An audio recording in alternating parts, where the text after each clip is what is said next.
And Sandy does not know this, but I just watched you and Aaron O'Dowd, and we launched your podcast episode today. Absolutely, we did. What an incredible day I am having over here in the fall and the leaves coming down. The harvest. Yes. So you are a sales synergist. We Yes. love you take the sleaze out of sales one person at a time. I love your hashtag on that. What does that really mean in practical terms? Well, I grew up in a very law-abiding home where my mom was court administrator and justice of the peace. She literally signed search warrants and released prisoners. And my father was the senior game warden and special constable to the Royal Canadian Mounted Police. Wow. And sales, especially real estate people, were second only to lawyers as far as my father was concerned. And my dad, yeah, he's my hero. My mom also was my hero. So it was tough. It was tough to go into sales when you grew up in a world where, it was not good, Rich. Well, okay, Sandy, you launched your chapter with a deeply profound question that I wanted to just throw on the table. It's great, but it also impacted you personally for a very long time. The question was, who are you and do you know? Yes. Wow, you just started right there with the chapter.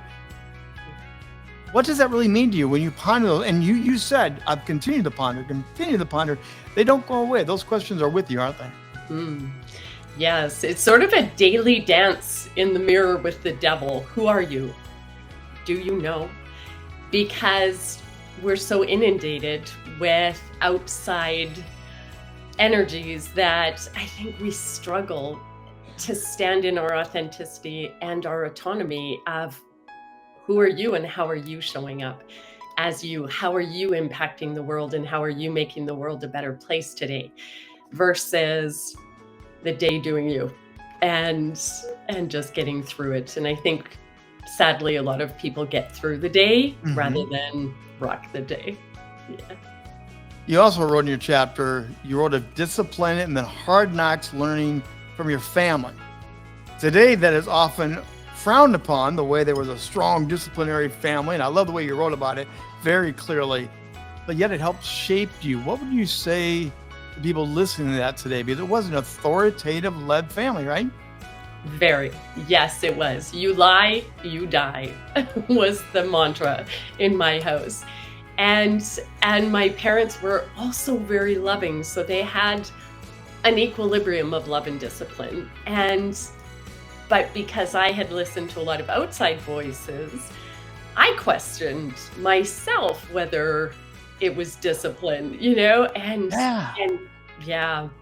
but to grow up with an integrity so ingrained and to be able to answer the question, who are you? Do you know?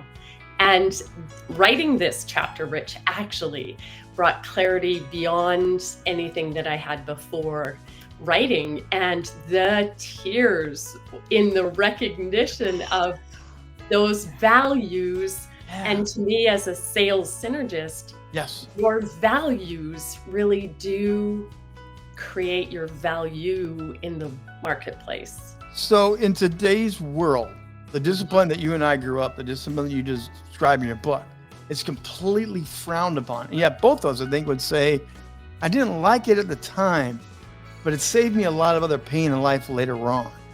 Do you think that's a lesson we should be talking about? We should be discussing some of that?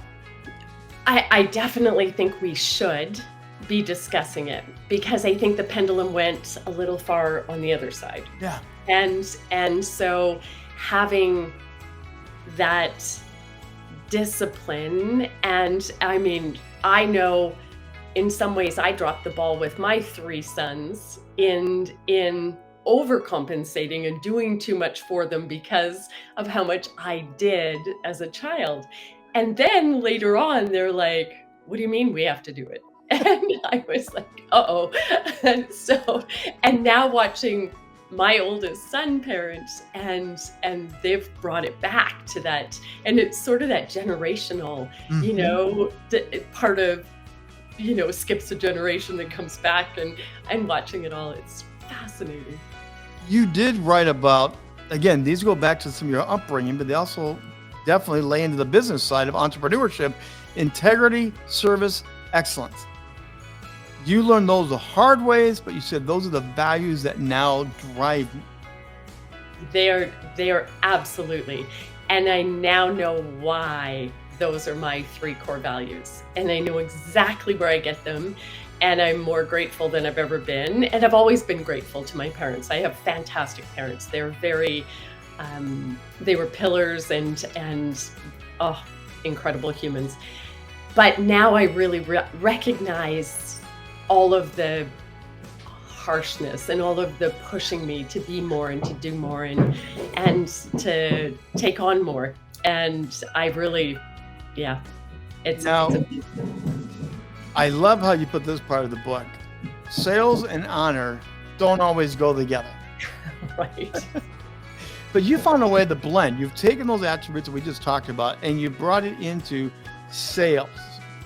What's your secret sauce? How have you managed to do the icky, but do it well? Oh, I absolutely love sales. And I especially love being in a room where sales has a terrible reputation. It's absolutely true. Real estate, especially. And I'm blessed 29 years in active real estate, but I also, I do a lot outside of real estate. And sales with integrity is about the other person. It's about synergy. It's about if what I have makes your life exponentially better and we come together, then that is synergy. That is where the sum of 2 is greater than that of its parts and becomes something to make the world a better place. And so I really describe sales as the bridge between where your ideal client is and their promised land. And rather than be the troll under the bridge, who's fee, fi, fo, fum, how dare you, you are the guide, and you are also the person who built the bridge, and therefore you are the value of the journey to the promised land. And to take the you out of it and recognize your journey is the value that you are bringing, there is no ick whatsoever. It is, you want to invest in your future, I have a solution for you, and it's win-win or walk away is my absolute mantra. Sandy Hart, it's a great chapter, and it is very personal, very real, but well done. And thank you for taking the time to join the book launch party here today. Hopefully it's been fun for you the whole time to hang out. It's been incredible. Oh my gosh. What, 22, and it's an 11/11. So I'm like on the spiritual side of things. It's perfect. Absolutely perfect. Great. Thanks for being with us today. Thank you.